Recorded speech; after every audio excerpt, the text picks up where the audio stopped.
Looks like we have a new EZA King. How's it, everybody? Celtic Link here. We're back for another Dokkan battle video. In today's video, we have the details for the Golden Week EZA TUR. We have the Teq Exchange BUU. So in this video, we're going to go over their details and as well as some things we might be able to expect for the next coming days. So let's go ahead, let's hop on in here. So we have the translations for the BUU. Shout out to Minato for getting these out pretty quickly, actually, I might add. So let's start. We have his base form, the good BUU. He is leader skill, Majin power, key 4, HP attack defense 150%, or artificial life forms category key 3, HP attack defense 170%. He has on his 12 key, greatly raising attack for the turn and raises defense for 1 turn, while causing immense damage. His passive has key 3, attack defense 150%. He has attack 50% when performing a super attack. He reduces damage received by 40% and reduces damage received by an additional 30% when there is a Majin power category ally attacking in the same turn. Wow, what? Wait, what? 70% damage reduction on a Majin power team. Holy crap. Okay. So, he also has attack defense 50% when there are no Majin power category enemies, and exchanges with Majin BUU evil when conditions are met. So, guessing the conditions haven't changed, it's the same as Gotenks, it's literally the next attacking turn. So, interesting there. I mean, I did not anticipate them to give him the additional 70%, so that's going to give him a little viability, right? The thing with like him and the Gotenks, like their base form tended to be really squishy. So with the Gotenks, they went the dodge route. With him, as expected, they went the damage reduction route to keep them alive during their base form. So very nice. Now he doesn't have continued stacking throughout his build like the Gotenks and the Kefla do. However, he, I mean, he's going to transform anyways, so I guess it doesn't really matter, but let's take a look at what he's doing. So once his first transformation is into his pure evil state. Now he's greatly raising attack for 3 turns and raises defense for 3 turns. So it's not a greatly raised defense, but it is greatly, it's still a raise, right? So that 3 turns is basically the 3 turns that he's going to be on appearance before you can transform him using the active skill, right? So he has to keep up 2 appearances and then you can transform him. He causes immense damage and seals super attack. So nice that he has sealing super attack, right? We're getting to see a lot more bosses that, even later in the fights, you can still kind of seal them, like Cell Max is an example of this. So, that's pretty good, especially because his mission and all, right? So now we have his passive skill, attack defense 200%, attack 200%, and defense 150%. He has attack 70% when performing a super attack, reduces damage received by 40%, and reduces an additional 30%. Nice. So he keeps the 70% damage reduction when transformed, as long as you have a Majin power ally attack at the same turn, which you probably will. If you have Int BUU, you're going to be using them 2 together. They practically share all their links. But I mean, even just like EZA Buhan, right, would work as well. Now, we also have an additional attack and defense 50% when no Majin power category. So that part's the same. So, okay, so basically, I mean, nothing changes other than his stat boosts when he goes into evil form. It's not too bad. Give him a little extra attack so you can start putting out some numbers, right? One of the things I'm noticing, like outside of Buhan, right now the team really lacks some great power. That the Teq Evil BUU kind of works, but definitely the team does need some more firepower. So looking at this, how they're giving him a little extra attack, this could definitely help out in the long run. But let's see what he's doing once he gets to super. So once he gets to super, he is, whoa, wow, he's going to be hitting hard.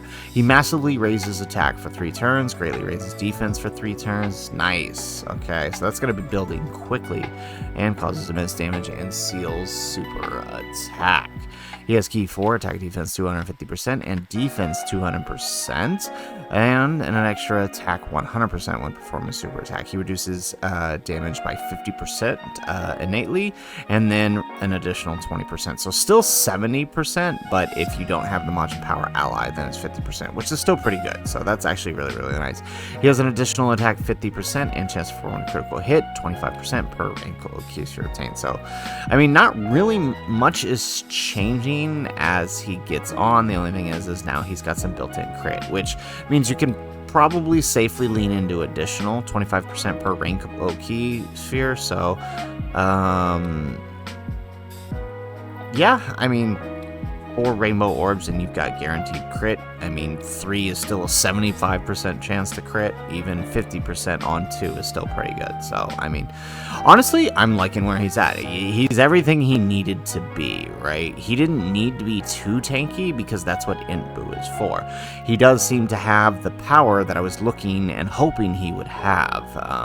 A massively raising attack for 2 turns, plus a 250% attack boost with another 100% coming on super attack. He's going to be hitting pretty hard. And, you know, with an extra... Oh, actually, the attack 50% is also connected to the Rainbow Key Sphere. So, right, you could get up to another 150 attack boost if you got 5 Rainbow Orbs. Unlikely that'll happen. You're more likely going to be seeing at least another 100% attack boost on Rainbow Orb pickup. So, yeah, actually, he's going to be putting out some numbers. That's really, really good. So, 70% damage reduction, because, I mean, you're probably running him on BUU's team, or even any other BUU team for the time being if you didn't pull into BUU. And combine that with a greatly raised defense, 70% damage reduction, and massively raising attack. He's going to be hitting hard, and he's going to be tanking just about everything you need to take. We'll have to see the numbers in practice. Actually, why don't we go ahead and pull that up while we're here.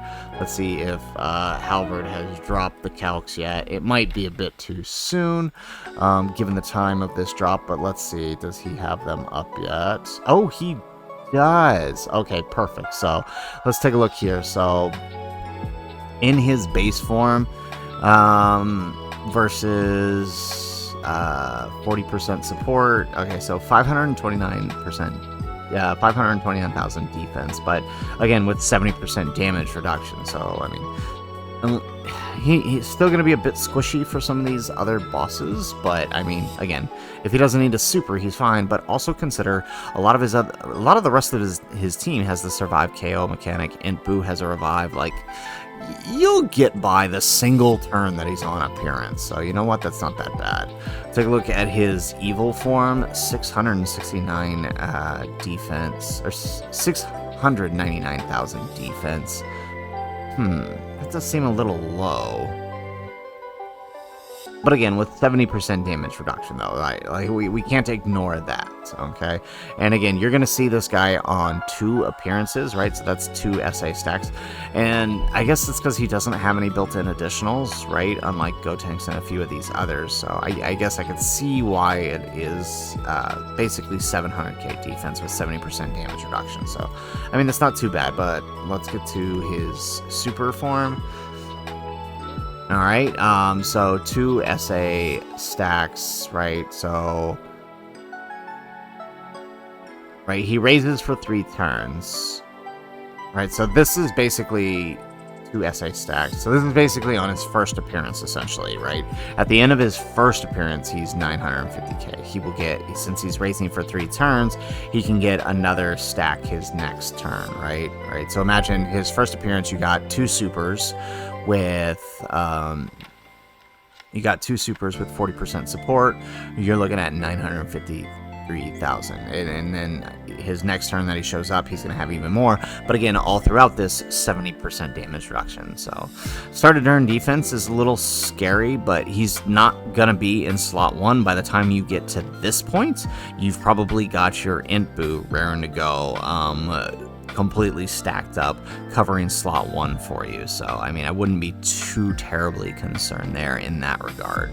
I mean, even is Buhan, right? He could probably better hold the fort in slot 1. But, I mean, you know, I'm not sure. I think this is definitely one I need to see in practice because the numbers may look low, but again, we're considering 70% damage reduction. Like, if I whip out my calculator right here, let's just say if you're on JP, right? Beast Gohan hits a 3 million super, and that 3 million super, let's see here, 3 million super, let's say he hits this for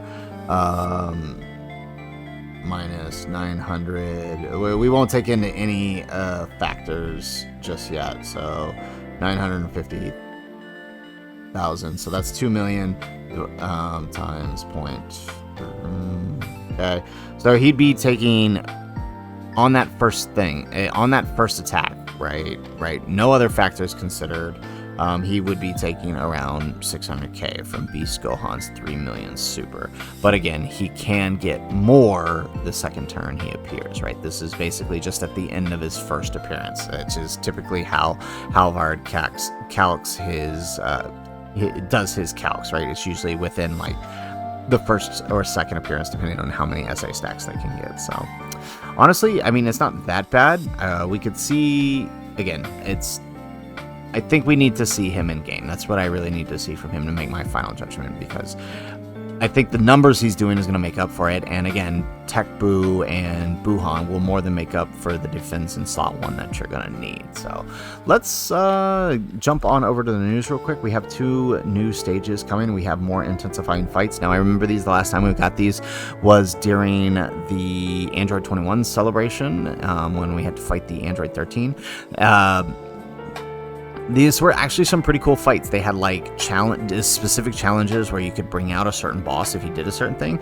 And while they weren't too terribly difficult, they were a nice change of pace to difficult fights. It created its own difficulty in trying to make certain things happen throughout a fight. It was actually kind of fun. And so hopefully this one's a tad bit harder than the last one, but still just as interesting and fun. And of course, we have a new Infinite Dragon Ball History versus the Otherworld Warriors. So this one should be interesting and kind of fun. I'm guaranteeing one of the missions will be to use Otherworld Warriors, so prepare for that. I mean, can that team even handle a Dragon Ball History right now? It's, aside from Goku, it's kind of in the dumps and has been for quite some time. So guys, that is it for the news. That is the Teq EZA BUU. Like I said, 70% damage reduction and massively raising attack is a massively powerful combo. I can't wait to see the numbers this guy is putting up in game. So guys, if you like the video, make sure you hit that like button and subscribe to the channel if you have not already.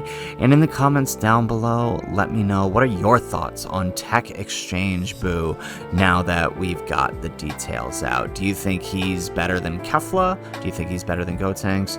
Or are you in the same boat as me? We need just a bit more time to see him in game before we make that final judgment. Let me know what you think in the comments down below. Otherwise, guys, as always, thanks for watching, and aloha.